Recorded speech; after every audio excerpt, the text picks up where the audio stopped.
From across the nation, leaders of the Church in the United States, bishops, together with lay and religious leaders, gathered to address what is unquestionably a crisis with profound implications for the Church. It is a crisis brought about by a systemic failure on the part of some bishops to deal responsibly with criminal behavior from within the Church's ranks, a failure that caused great harm to a heartbreaking number of the young and vulnerable. This failure of leadership has created a breakdown in confidence and in trust in those who are entrusted with shepherding the flock of God, especially bishops. Many of you have written to me or have spoken to me of your anguish and anger that such horrific things could happen in our church. As your bishop, I can feel only profound shame for all that has transpired. Clergy who have harmed children and young people gravely violated their calling, and in so doing, betrayed the trust, the faith they were charged to proclaim, as well as the people they were called to shepherd. Bishops who failed to deal forthrightly with such behavior also violated their calling to protect the flock of God entrusted to their care.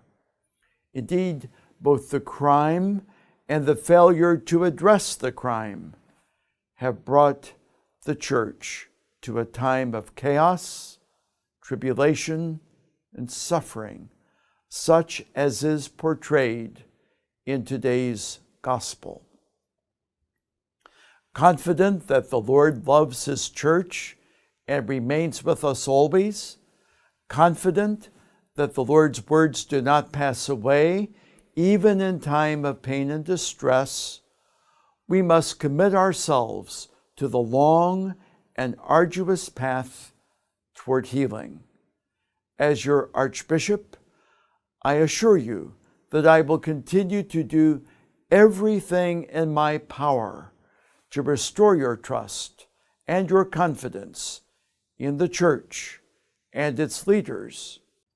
The listening sessions conducted throughout the Archdiocese also made it clear to me that many of you are concerned with the recruitment and the formation of future priests. Over time, priestly formation has changed significantly and for the better.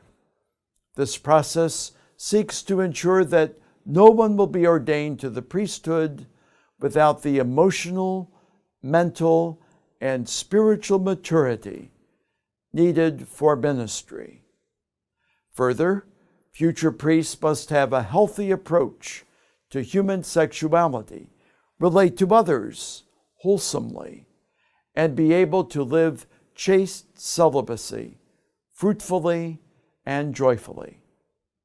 Of utmost importance is the moral mandate to provide pastoral care for any and all who struggle to survive the ordeal of sexual abuse.